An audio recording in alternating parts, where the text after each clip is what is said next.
Hi, everyone. Thanks so much and welcome back. I hope wherever you are today, you are feeling grounded, you're feeling refreshed, and there are things that you have put together that you are looking forward to. I definitely want you to go on and subscribe to the channel if you are enjoying the content. It's getting better and better. We're growing. I really do appreciate all your commentary and feedback. It's very motivating for me. Today, I want to dive into a topic that I feel is so relevant for the days and times we're living in, and it is simply this. Please don't forget to treat everyone like they have a story. I didn't say treat everyone as though you are a fan of their story or you're enjoying their story, but treat everyone like they have a story. And I tell you why.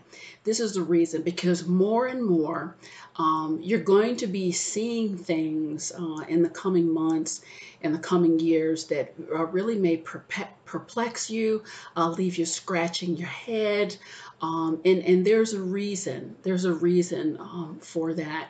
There are just more people walking in isolation. More people, even though we have all this marvelous technology, on one hand, things are booming, progressing, going beautifully. But there's a secondary trend going on as well. And it lends itself to this topic, treating everyone as if they have a story.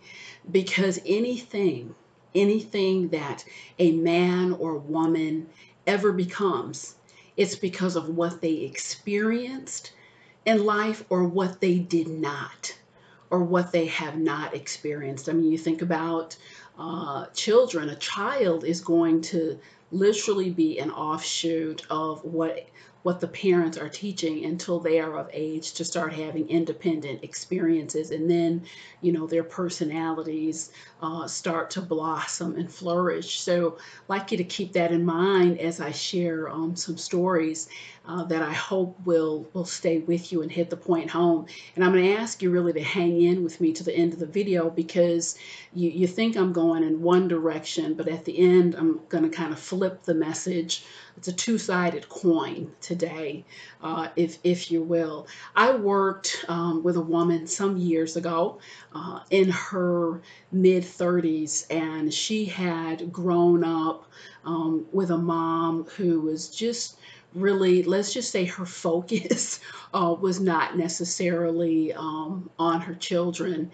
And this woman came in. She was very, very candid, and she said, Sheila, I've been in some kind of a relationship or paired up since I was 12 years old, and I haven't made the best choices. I'm on my third marriage right now, and somehow this man, I let him convince me to just stay in this open marriage. He basically has relationships inside the marriage. Is so disrespectful because he will literally bring these women into the home.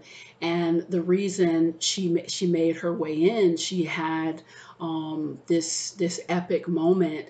He had shown up at their door half drunk, basically told her, look, this is such and such, we're going upstairs, you can join us, whatever you want to do, but either way, I'm going to enjoy myself tonight.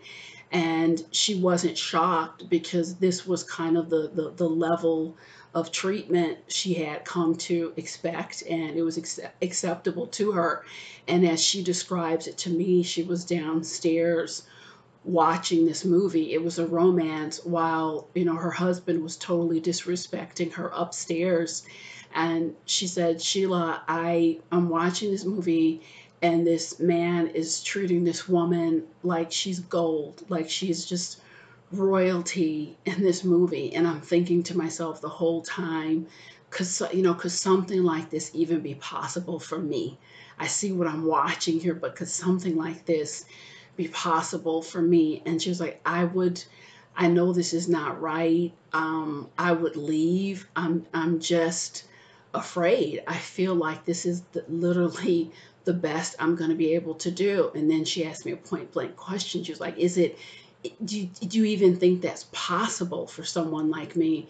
And it was such a sad, it was a sad moment. I was liberated. I was proud that she was looking to make some changes and had made her way in.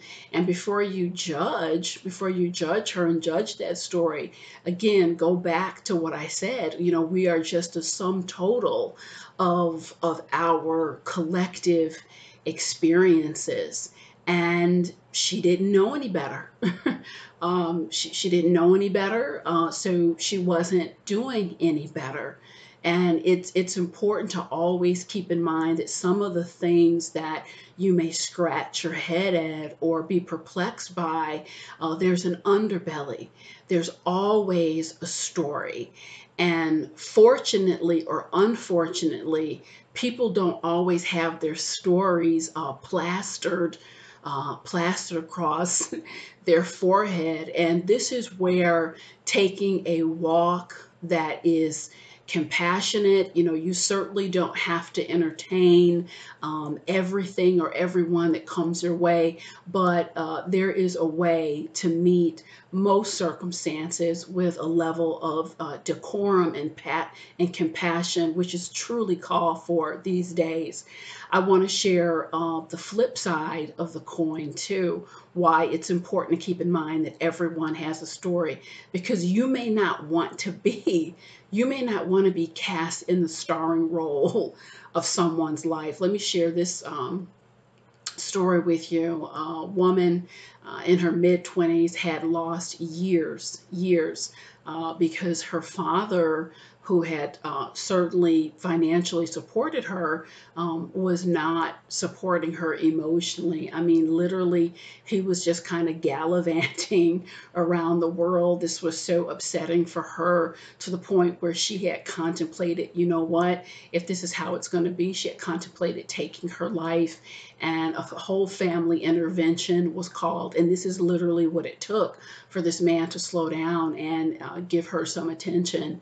And on one way, I found this moment to be very cruel, but on the other hand, it was bluntly refreshing, because literally he laid it out with the whole family in this room. He said, look, you know, I grew up, you guys know my story. I grew up not even on a farm, in the back of the farm. I had to literally raise my 7 brothers and sisters. I did not get a childhood. I sacrificed everything. Then I met your mom. I sacrificed more. And he said, this is my time. Like, this is my version of Disney World. You all need to toughen up. I find this moment very pathetic. He just went on and on and on. And as tragic as the moment was, I really tried to highlight after the fact to this young lady, you know what? He's been so clear and so blunt about what you can expect from him based on where his mentality is, based on his story. He is living out his will. He is living out his will, and you have a choice how to write your part in his story. And based on what he has just shared, my part would be extremely fleeting. You know, write yourself in as the hero and to exit stage left, because he's not coming around. He's not going to be that emotional, loving rock for you. And you could spend another 25 years crying, or you can really come to grips with his story and write your own part. You know, don't let him do it, because he's kind of got you as a castaway, if you will. So, you know, it's not to say that someone's story excuses poor behavior or strange behavior, but the story certainly will give you some context, so you can make a good choice. You can make the appropriate choice for yourself. You know, all of us here, I've said it so many times, we're living out our sojourn, we're living out our evolution. And if you knew all the ins and outs, I'm convinced if we knew all the ins and outs of each other's lives, things would be a lot calmer. And also understanding a lot of what you're reacting to when someone comes, they'll trip your trigger. Things are happening you don't understand. What you're reacting to is the unknown, the unknown parts of their story that you're not aware of. And sometimes that's for the best. Sometimes it truly is. You can be let in on things, say, well, I wish I didn't know that. So at any rate, I hope this has been just a powerful reminder, something to keep in mind on your walk. And thanks so much. I'll connect with you soon.